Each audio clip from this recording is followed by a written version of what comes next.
Hello, my name is Emma, and today I'm going to be talking about my most anticipated reads of 2017. I did one of these last year for 2016, and it was a lot of fun to just talk about some of the books that I am super excited to come out next year, so I thought I'd do it again for 2017. I have 11 books on this list that I'm going to be talking about. Some of them are standalone, some of them are debuts in a series, some of them are sequels. We have like a full, well-rounded amount of books coming out next year that I am really excited for, and I hope you guys are too. There are also so many 2017 releases that I am excited for, but I just wanted to narrow it down to just a few that I am like bursting with excitement about to talk about. So I'm really excited for this video. So the first 2017 release I am super excited for is A List of Cages by Robin Rowe. I would think most of you know that I am really excited about this release considering I already read this book. A List of Cages hit shelves on January 10th of 2017, but I do already have a full spoiler-free review on it if you want to check out all of my thoughts, and I mean like all of my spoiler-free thoughts because that video is like 13 minutes long. I loved it so much, but we'll talk about that in a second because I want to tell you guys what it's actually about so you guys hopefully pick it up in 2017. A List of Cages essentially follows two protagonists, one being Adam and one being Julian. Now, Adam and Julian are past foster brothers. Julian used to live with Adam's family until he was taken away, and they've kind of spent about 5 years apart from each other. For Adam's senior elective, he becomes the school psychologist assistant, and he's given the task of getting this freshman who just keeps avoiding his appointments with these psychologists to actually come. So he like goes and retrieves this freshman, and the freshman turns out to be Julian. So it is all about these two boys rekindling this friendship and brothership that they had so long ago and kind of fitting into each other's lives with where they are now because things have really changed in those past 5 years. This is a book that deals with an immense amount of topics, the most important one I think being kindness, because it is a book about friendship. It's not really romance oriented, it's about family and friendship. But it also deals with topics like ADHD, which Adam suffers from. It deals with foster care, as Julian lived with Adam's family, and it deals with things like child abuse and trauma and personal growth, and it really is just an amazing novel. A List of Cages has honestly become one of my favorite books of all time, and I don't mean that statement lightly. It is truly one of the most amazing, life-changing books I have ever read, and I just cannot wait for it to be released into the world and for more people to experience Adam and Julian's story and for all of you to read it, and I'm really, really excited for this release. The next book on my list is Wind Witch by Susan Dennard, which is the sequel to Truth Witch. Truth Witch was actually on my list of most anticipated releases of 2016, so of course Wind Witch is going to be on the following year, and Wind Witch comes out on January 10th as well. I read Truth Witch almost immediately after the release because I had gone to a signing and I met Susan Dennard, and I was just really excited for the book, and I ended up loving it. What I loved so much about Truth Witch is it is a high fantasy novel, and I read it when I was not much of a high fantasy reader, and I've grown a lot since then, and I talk about this frequently on my channel, but because Truth Witch was such a compelling story with these fantastic characters in this really amazing world, it didn't feel like high fantasy to me, and I wasn't so afraid of the genre anymore, so it was like kind of a stepping stone for me. So of course I am so excited to dive back into this world and to learn more about these characters and see where the story is going to go, and I cannot wait for this release. Fair warning, this video is going to involve a lot of I can't wait, I'm anticipating, and I'm excited, and I'm not going to apologize for it because that's what the video is about. The next book on my list is another one that I have read, and that is Histories, All You Left Me by Adam Silvera. Guys, this book. Histories, All You Left Me is a fantastic novel. It is all about this boy named Griffin who in the present has recently lost the love of his life named Theo. So the story is told from past and present, or as Adam likes to call it, history, where in the present it is after Theo's death and he's at the funeral, and Theo is kind of forming this unlikely relationship with Jackson's current boyfriend named Jackson. And the past sections are all about telling Griffin and Theo's love story from the moment they come out to each other to when they start dating to when they break up and to all of the events occurring them. So they kind of line up with each other at the end and all come together. But it is such a fantastic book about grief and love and finding yourself and self-discovery. I don't even know how to form the words to tell you how much I loved this book. It's one of my favorite reads of 2016 by far, and I'm so happy I had the chance to read it. Again, this is another book that deals with a lot of important topics, as our three main characters, Jackson, Theo, and Griffin, are all queer, and Griffin also suffers from OCD, which is very prominent in the novel. Histories, All You Left Me was just fucking fantabulous. I loved it so much. I can't wait to finally see Adam and tell him in person how much I loved it, because if you didn't know, I'm helping host the New York City launch event for Histories All You Left Me with Adam and my best friend Michael Book Lion, and so I'll leave some information in the description of this video if you want to find out more about that. But Adam also has some really exciting giveaways and swag coming out for people who pre-order Histories All You Left Me, so you can win things like owl crate boxes, or you can just be sent swag just for submitting your pre-order receipt, and even one lucky winner will win a trip to New York City to attend the launch on January 16th with all of us in New York City. So if you want more information on that, I will leave it in the description of this video below as well. And accordingly, Histories All You Left Me hits shelves on January 17th of 2017, and this is another book that I highly recommend you guys pick up. It's gonna be one of the most hyped up releases of 2017, I'm pretty sure. It's crazy amazing, and I hope you all read it. The next book on my list is one that I only discovered like an hour ago. I was FaceTiming Michael Book Lion and we were going over my most anticipated releases, and we found this book, and I am like bursting with love and excitement to read it. And that book is called Sad Perfect by Stephanie Elliott, that comes out on February 28th of 2017. The reason I am so excited to read this book is because it deals with avoidant restrictive food intake disorder, which is an eating disorder that is highly underrepresented, and I would not be shocked if I am telling you this is an eating disorder and a lot of you don't know that, because nobody really knows about it. It's like super on the down low, even though it is a life-altering disorder. So Sad Perfect is all about the 16-year-old girl named Pia who has already been diagnosed with ARFID, but she meets this boy named Ben and just falls head over heels in love with him like you do at 16. And so she has been hiding her diagnosis from Ben up until this point because she's afraid that he's going to think differently of her, but because he makes her feel so good and she's feeling so much better than she has in so long, she stops taking her anxiety and depression medication, which is a really bad thing to do. And so it is all about how Pia is suffering from these side effects and this slip back in her recovery of her stopping taking her medication, and then through the support of her family and people like Ben, it's basically how she learns that her eating disorder does not control her. I am so excited for this book as a survivor of an eating disorder because we get to see a different kind of eating disorder than just anorexia and bulimia and the same story told for the millionth time. But I am very hopeful that this book is going to contain some healthy and really important representation of an eating disorder like ARFID, because in the description they name that she stops taking her medication and that that's not good and she suffers badly from it. So I'm very hopeful that this is going to be a very accurate representation of this eating disorder. I won't know until I read it, but I am so excited to read it, and if this is something that interests you, I would highly recommend putting it on your TBR. The next book on my list of most anticipated releases of 2017 is The Outside of Undone by Becky Albertalli, which is released on April 11th, which is my birthday. I'm really excited to read this because although I have not read Simon vs. the Homo Sapiens Agenda yet, I am reading it in January for the biannual Bibliothon, and there will be information about that readathon in the description. But I'm going to be reading it so soon, and I have heard nothing but good things about Simon, so I'm really excited to indulge in more of her works in the first few months of 2017. So The Outside of Undone follows a girl named Molly who is a hopeless romantic, and she's fallen in love, but she's never done anything about it out of fear of rejection. So while Molly's sister Cassie is always a person to kind of give her romance advice and tell her to put herself out there, Cassie gets a new girlfriend, and from there she kind of becomes a lovesick mess. So the synopsis gets a little fuzzy around here for me, but Cassie's girlfriend essentially takes away all of Cassie's time from Molly, but the plus side is that Cassie's new girlfriend brings in this boy that Molly might be interested in. And so in the synopsis they start talking about Molly's coworker named Reed, who I don't think is the same as the boy sidekick that is friends with Molly's girlfriend.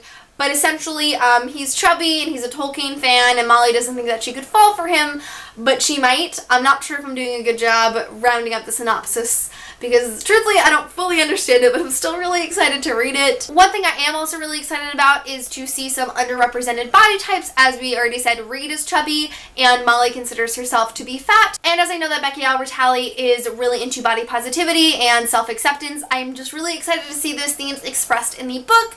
This just sounds like a really awesome, cute contemporary, and I've been hearing good things about it from the reviews so far, but I can't wait to read it. The next book on my list is, of course, A Court of Wings and Ruin by Sarah J. Maas, which is the third book of the ACOTAR series. ACOWAR, which is apparently the new acronym, comes out on May 2nd, and I am so excited for this book. I read both A Court of Thorns and Roses and A Court of Mist and Fury in 2016, like very close together, and I love this series so much. Yes, there are definitely problematic aspects, effects, but I am really enjoying the series and I'm super invested in the characters and the world, so I can't wait to see where it goes from here. A Court of Mist and Fury also left off on a huge cliffhanger, and I just know things are going to go absolutely crazy in this third book. I also know that the ACOTAR series was originally supposed to be a trilogy, but it got expanded into like 6 or 7 books, I believe. But the main characters of the first trilogy are not going to be the main characters of the following books. So I'm definitely interested to see how things are going to be wrapped up in this third book and how all of the conflicts that have been set up are going to be resolved and how that's going to translate into the future books. But this is definitely one of my absolute most anticipated releases of 2017, and I really can't wait for it. Then another book that hit shelves on May 2nd is Flame in the Mist by Renee Ahdieh. I am super excited for this release because Renee Ahdieh is such a wonderful author. Her writing is always insanely amazing, and I can't wait to experience a different story from her. So essentially, Flame in the Mist follows a girl named Mariko, who is the daughter of a samurai and a very accomplished alchemist, but because she is a woman, she's kind of discriminated against and her talents don't really matter. Like most unpleasant patriarchies, Mariko's purpose in life is to elevate her family's standing by marriage, so she is promised to Minimoto, who is essentially like a king or a prince. As Mariko is on her way to the palace to ensure this new marriage, she's attacked by rebels called the Black Clan, and she just narrowly escapes these people who have been hired to assassinate her. So Mariko, being the badass I already know she is, she dresses up as a peasant boy and actually infiltrates the Black Clan to find out who exactly it is that was sent out to kill her and why. So this book just sounds absolutely epic. I've heard some people compare it to Mulan. I don't know if this is an official Mulan retelling or if people are just making similarities. Either way, I know Mariko is going to embody all of that cunning and talent and quick thinking and just everything we love about Mulan, who is one of my favorite Disney princesses, and I am so unbelievably excited to find out more about this story and watch it unfold. The next book on this list is Ramona Blue by Julie Murphy, which comes out on May 2nd. I was originally exposed to this book because there was a bit of controversy surrounding the initial synopsis of the book. So this book follows a girl named Ramona who kind of does not fit in the world at the moment, or at least the environment that she's in. Her whole life was changed by Hurricane Katrina. So since then, it's really just been Ramona and her family against the world, which is really difficult when Ramona is like 6 feet tall and has blue hair, and she's also one of the only lesbians in her entire town. This family has definitely been on some hard times. They are all juggling jobs. They live in a trailer, and Ramona's sister Hattie even gets pregnant. In all of this craziness, Ramona reconnects with an old friend named Freddie,